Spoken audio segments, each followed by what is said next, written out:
There's a lot of rage that comes with grief that I feel like a lot of people don't even talk about. We need to talk about it.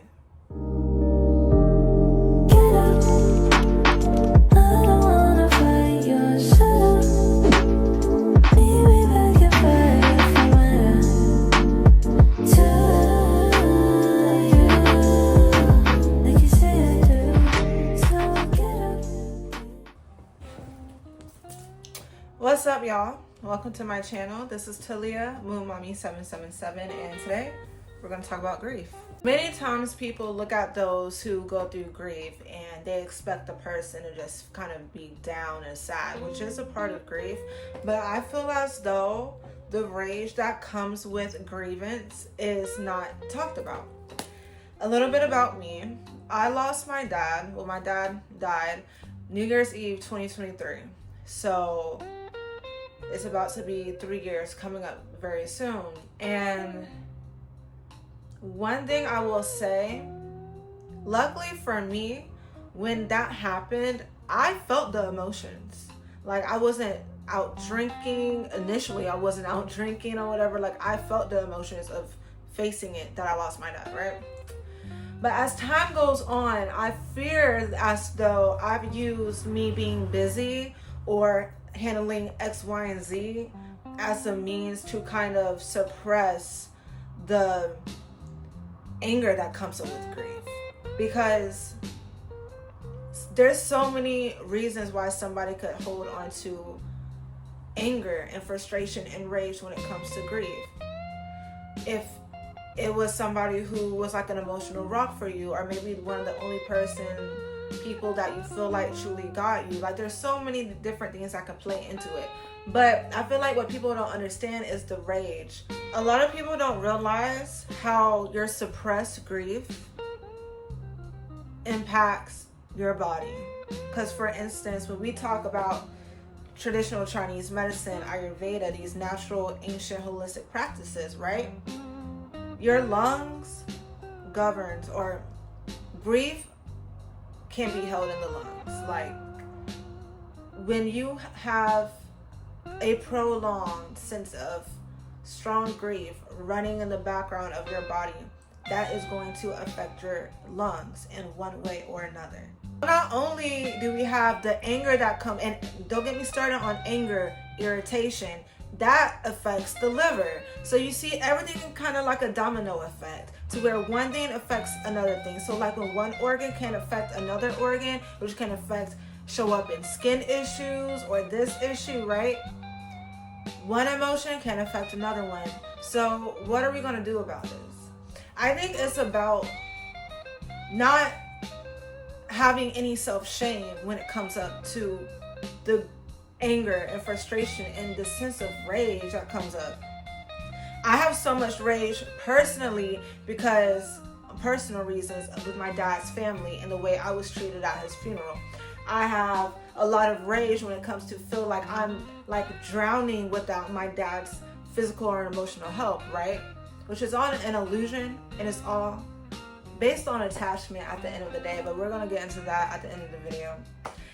It comes to a point we have to find a way, a container to where we can pour out and express this grief. It's not enough to just be lashing out at this person or lashing out at this thing or making this post, making that post. Those are just spurs of these emotions leaking out because it needs a container to pour into. So what is that container looking like where we are safe to express our grief, to express our rage? Maybe it's going to a rage room. Maybe it's gathering up a bag of glass bottles and slinging it at the wall outside.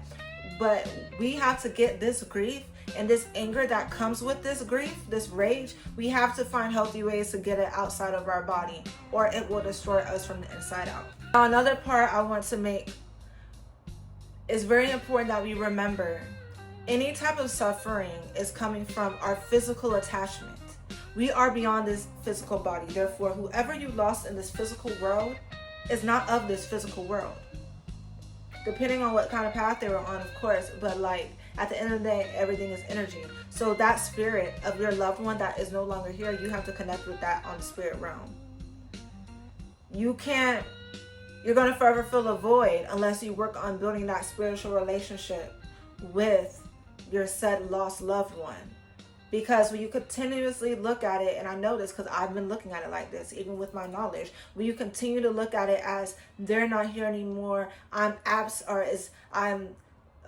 in a void, this, that, and the third, like, that's just going to continue to leave you feeling empty and leave that grief and that anger sitting.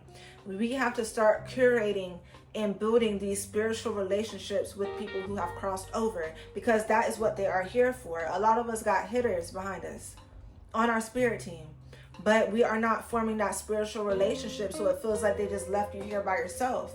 But no, we have to take the time to talk to these people's spirits, talk to their spirits in times of need. Say, hey, good morning, good night, bring them up, think about them. When you go out for coffee, hell, think about them. And I think that is one way we start to heal the absence of our loved ones. Matter of fact, I think it's the only way we can do it.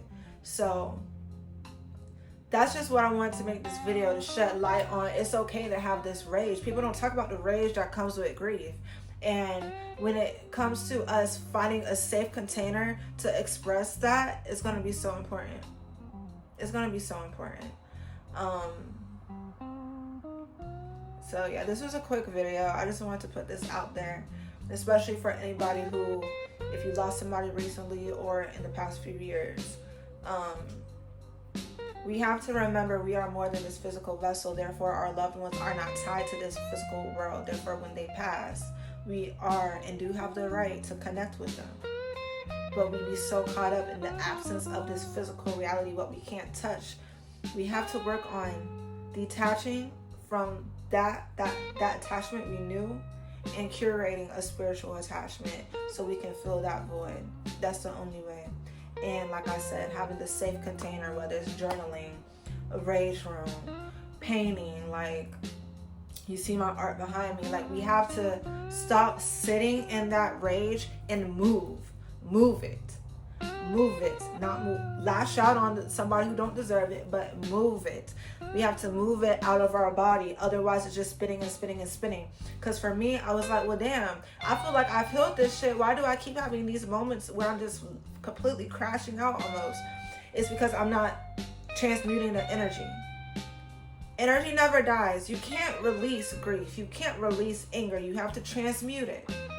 You have to turn it into love, turn it into creativity, turn it into a poem, turn it into an anger release to where you feel relief after. So hopefully this video helps y'all. I have to follow my own word, and that's why I'm making this video. But like I said, my name is Talia Moonmommy777. Follow me on TikTok, Instagram. I'm mostly on TikTok, and I want to do better with posting on here. So thank you for listening, and be kind to yourself, be kind to your body.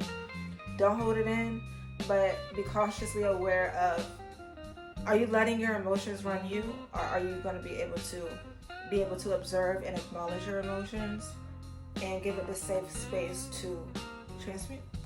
So thank you for listening.